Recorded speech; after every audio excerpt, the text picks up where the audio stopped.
তুমি জানো ছেলেটি তোমার প্রতি দুর্বল, তাই তো তুমি ছেলেটিকে ইচ্ছে করেই বারবার অবহেলা করে যাচ্ছ। ছেলেটা কিছু বলতে পারে না, কারণ তোমাকে হারানোর ভয় তার মাঝে সব সময় কাজ করে। ছেলেটার ফোন রিসিভ না করে তুমি আনন্দ পাও, সে ফোনের উপর ফোন দিয়ে যায়, তাতে তোমার কিছু যায় আসে না। তুমি ফোনটা সাইলেন্ট করে আবার ঘুমিয়ে পড়ো। ছেলেটিকে অবহেলা করতে তোমার একটুও আটকায় না। এমনকি তুমি এটাও ভাবো না যে ছেলেটি তোমার কথা কষ্ট পেলো কি পাইনি। আচ্ছা, সবসময় কি একই রকম চলবে? না, সব সময় একই রকম চলবে না। তোমার পিছে পড়ে থাকা ছেলেটাও একদিন বদলে যাবে।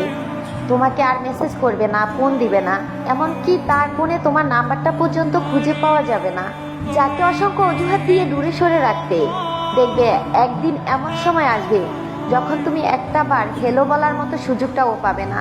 প্রত্যেকটা মানুষের জীবনে একটা সুযোগ আসে। তোমার সুযোগ ছিল ছেলেটিকে ভালোবেসে বুকে জড়িয়ে রাখার, আর ছেলেটির সুযোগ ছিল প্রচন্ড কষ্টের হাত থেকে বেরিয়ে যাওয়ার। ছেলেটা কিন্তু তার সুযোগটা কাজে লাগিয়েছে, আর তুমি জীবন নামক পাকা একটা মাঠে হেরে যাওয়া প্লেয়ার। এই যুগে সত্যিকারের ভালোবাসা মানুষের খুবই অভাব।